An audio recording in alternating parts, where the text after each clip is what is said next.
jati diri kita tuh gimana, Bun? Prosesnya ya. Prosesnya. Kenali dulu dirinya. Saya suka apa, saya tidak suka apa.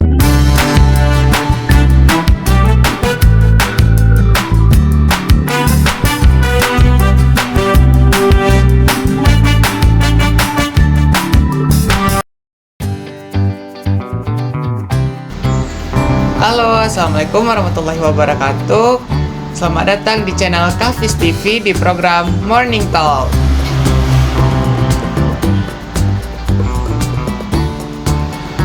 Oke, apa kabar Bunda? Alhamdulillah baik, Syamil. Syamil gimana nih kabarnya? Wah, ini masih pagi jadi masih semangat Bunda. Iya, amin insyaallah. Oke Bun, Syamil nih penasaran. Bunda ini kan dari kemarin tuh sibuk terus, boleh tahu nggak nih Bun, aktivitas Bunda apa aja? Wah, sebenarnya sibuk itu adalah istilah bagi kita yang memang mungkin punya schedule ya, atau aturan kegiatan yang sudah rapi gitu ya. Karena pada dasarnya semua orang kan juga punya kegiatan, cuma bedanya kadang-kadang tidak tersusun rapi saja ya gitu. Jadi ya oke lah dibilang sibuk juga ya. Keseharian Bunda biasanya sih terkait dengan aktivitas rumah ya, mengurus keluarga, dan juga ada beberapa aktivitas lain yang terkait dengan aktivitas sosial begitu. Jadi seperti mengajar, ada kelas public speaking di Kafis Aceh, juga ada kegiatan-kegiatan online, dan juga harus bolak-balik ke Medan nih Syamil, karena mengurus aktivitas sekolah juga ya di Medan gitu. Kira-kira gitu sih. Boleh tahu Bun apa nama sekolahnya di Medan? Wah, namanya An-Nur Prima Medan. Wah, kalau nggak salah itu warisan orang tua Bun ya? Iya, betul sekali. Alhamdulillah lah masih ada kekuatan kita untuk mengelola. Mudah-mudahan ini manfaatnya bisa mengalir untuk seluruh masyarakat gitu. Oke, kita langsung masuk ke tema aja Bun ya? Boleh. Jadi sesuai dengan tema kita hari ini, yaitu mengembangkan potensi diri.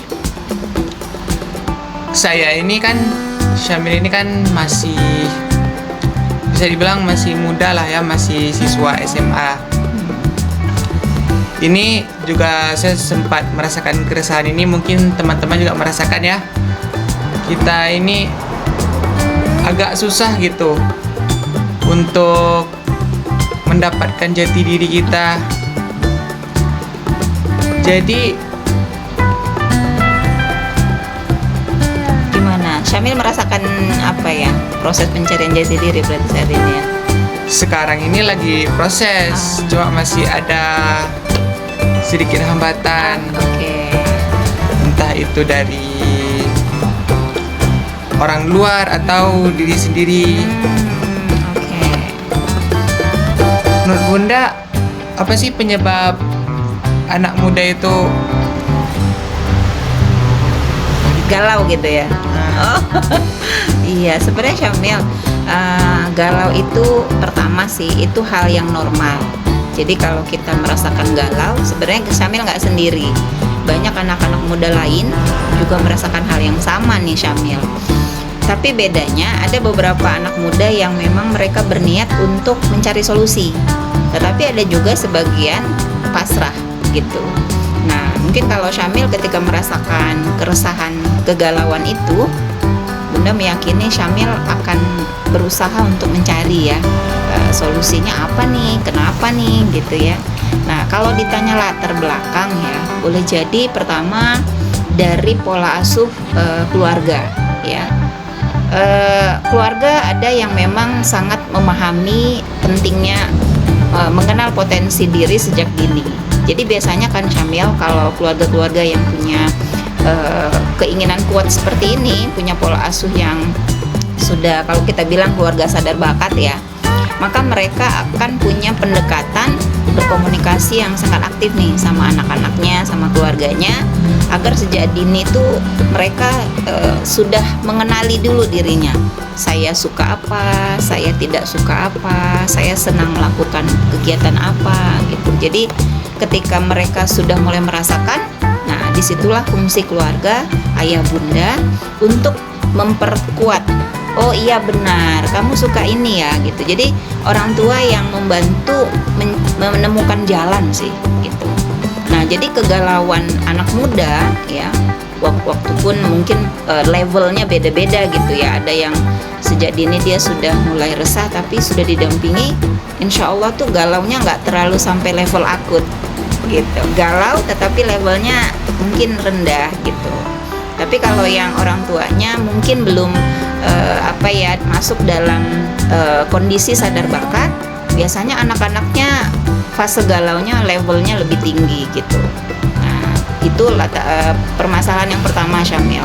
Kemudian dari lingkungan, kadang-kadang di lingkungan itu tidak mendukung ya, misalnya mengatakan bahwa gitu aja gak bisa gitu kan. Itu kan lingkungan yang toksik ya, yang kadang-kadang membuat kita kayak kok aku nggak diakui gitu ya, kok mereka begini, sehingga dia yang harusnya mau berbuat patah sebelum bergerak gitu. Itu alasan kedua kenapa timbul keresahan yang Syamil bilang tadi gitu ya. Kemudian yang lain lingkungan proses pendidikan gitu. Jadi di sekolah juga dia tidak mendukung. Jadi dari orang tua nggak dukung, lingkungan mainnya juga nggak support, sampai di sekolah juga proses dia untuk belajar juga tidak difasilitasi sesuai dengan potensi dirinya. Jadi 3 hal ini yang salah satu yang membuat banyak anak muda itu dalam fase galau atau belum menemukan jati diri gitu ya, pertanyaan Syamil tadi. Gitu sih kalau menurut Bunda. Wah, Syamil juga penasaran nih Bu. Bunda kan juga pernah muda ya sama kayak kami ini ya. Sampai sekarang muda nih. Oh, Masya Allah. Jadi gimana? Syam boleh tanya Bun? Boleh. Gimana sih waktu Bunda seumuran Syamil nih? Oke. Apa yang Bunda hadapin atau apa yang Bunda lakuin gitu waktu seumuran Syamil? Oh, ini Syamil levelnya SMA ya, usia 16 gitu ya. Iya. Jadi Bunda di keluarga itu sejak dini itu sudah dikenali aktivitas-aktivitas yang silahkan kamu membuat apa gitu. Jadi jenis mainan-mainan Bunda dan adik-adik itu sangat diberikan kebebasan oleh orang tua. Jadi mau main apa, orang tua tuh kayak ikut terlibat. Jadi wah ini apa, Bunda dulu suka membuat susun-susun benda, kemudian nanti jadi miniatur rumah gitu ya. Kemudian nanti main-main peran. Jadi Bunda jadi guru, terus anak-anak tetangga sama adik-adik tuh diajak, ayo sini aku ajarin gitu. Nah orang tua tuh support gitu. Nah Bunda pakai fasilitas, kebetulan kan ibu guru ya. Jadi baju ibu Bunda itu Bunda pakai gitu ya. Kemudian sepatunya, padahal sepatunya itu kan agak punya hak gitu ya, tinggi gitu. Tasnya Bunda juga Bunda pakai gitu. Jadi Bunda melakukan banyak hal di fase kecil itu, dan orang tua tuh terus melakukan komunikasi. Oh tadi main apa? Senang ya? Siapa aja temennya gitu? Iya senang. Belajar apa aja tadi gitu? Komunikasi itu terus terjalin sampai pada akhirnya masuk ke level sekolah beneran, SD, SMP ya. Kemudian di fase usia 15-16 Bunda itu sudah diperkenalkan aktivitas karena senang mengajar. Jadi ibu Bunda tuh buka pengajian gitu, ngajarin anak-anak tetangga. Bunda tuh sering dijadiin asisten gitu. Jadi kayak jadi pendamping ibu untuk ngajarin anak-anak yang lebih kecil gitu. Nah di situ Bunda seperti menemukan, ternyata saya senang nih kegiatan ini gitu. Jadi kalau di usia SMP SMA itu Bunda sudah merasakan enjoy ya, fase enjoy, nyaman berkegiatan terkait dengan passionnya Bunda pada saat itu. Jadi kalau ditanya ngapain usia segitu, ya tetap main sih, tetap ngobrol sama teman-teman, sama adik-adik gitu ya. Tetapi sudah lebih terarah mainnya itu ke sesuatu yang memang Bunda senengin gitu. Dan baru paham, oh iya ya, ternyata memang panggilan mengajar menjadi guru itu sudah dari awal dikasih jalan tuh, path-nya udah dapet tuh. Jadi jalan setapaknya hingga hari ini tuh terbentang luas, lebih mudah saja gitu. Jadi kalau galau, sebenarnya pernah mengalami galau sih. Apa iya ya aku jadi guru? Sempet juga sih Bunda nanya gitu. Jangan-jangan apa iya? Terus sempet tergoda ngelihat teman-teman kayak pengen jadi dokter, pengen jadi pekerjaan-pekerjaan lain tuh.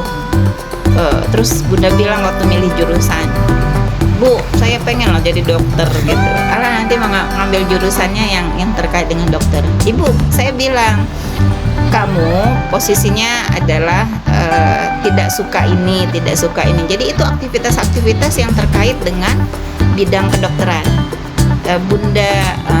Ibunya Bunda tuh bilang kurang kuat Bunda di aktivitas itu, sehingga nanti kalau memilih pilihan aktivitas menjadi dokter, kita tuh kayak jauh lebih berat menjalaninya. Nah, kalau kita berat, maka capaian mungkin minim gitu. Jadi kamu nggak bisa lebih maksimal mengembangkan apa yang kamu bisa. Jadi setelah mendapat penjelasan dari ibu, dari bapak, walaupun awal-awal sempat ngambek tuh. Nah, kok yang lain boleh saya enggak gitu kan. Tapi setelah merenung, mendengar, oh iya kayaknya memang guru deh gitu. Jadi karena kita sudah menjalani kegiatan yang kita rasa nyaman, kita langsung mendapat konfirmasi ya, bahwa oh iya ternyata saya ini nih jalurnya. Kadang mau tergoda-goda gitu, mau kesini, tapi akhirnya balik lagi karena kita sudah punya portofolio kegiatan ya. Walaupun dulu belum terlalu banyak dokumentasi seperti sekarang sih. Dulu kan belum banyak Android ya, belum ada macam-macam lah teknologi ya gitu. Tapi insya Allah portofolionya ada, tersimpannya di memori. Gitu Syamil. Ini untuk anak muda Bun ya. Proses yang bisa dibilang proses yang benar itu untuk mendapatkan jati diri kita tuh gimana Bun? Prosesnya ya. Apa yang harus kita lakuin? Iya. Sebenarnya sederhana Syamil. Jadi dan untuk seumuran Syamil itu belum dibilang terlambat ya, masih ada waktu kok gitu. Aktivitas yang banyak dicoba saja sampai nanti kita menemukan mana sih yang memang gue banget gitu. Kayak Syamil sekarang gitu ya, walaupun jurusan sekolahnya terkait dengan kesehatan ya, pilihan yang mungkin masih mau coba dulu gitu. Walaupun kita juga ada ketertarikan di situ, tapi ada juga ketertarikan lain, pengen juga deh public speaking gitu ya. Nah ini kan PR Syamil nanti bagaimana nih menjadikan dua bidang yang sedang dijalani menjadi satu yang gue banget versinya Syamil gitu. Jadi kalau ditanya ngapain sih Bun, ya kita aktivitaskan sebanyak mungkin. Jadi minimalisir rebahan. Ayo kaum muda jangan rebahan ya. Tunjukkan bahwa kalian bisa. Buat saja, ikut saja, cari aktivitas-aktivitas yang menurut kita coba, karena kita nggak tahu Syamil sesuatu itu bisa kita sukai atau tidak sebelum kita coba dulu gitu. Nah gitu, itu kalau saran Bunda sih itu aktivitasnya begitu. Kalau ngomongin soal rebahan ya, itu kan zona nyamannya semua anak muda bisa dibilang Bunda. Pasti iya. Bunda ada tips nggak untuk Syamil sendiri ataupun yang lagi nonton ini, tips untuk bisa keluar dari zona nyaman itu sendiri? Ya. Jadi sebenarnya comfort zone itu dalam tanda petik ya, comfort zone yang kita ciptakan sendiri. Nah, kita mau convert versi kita apa?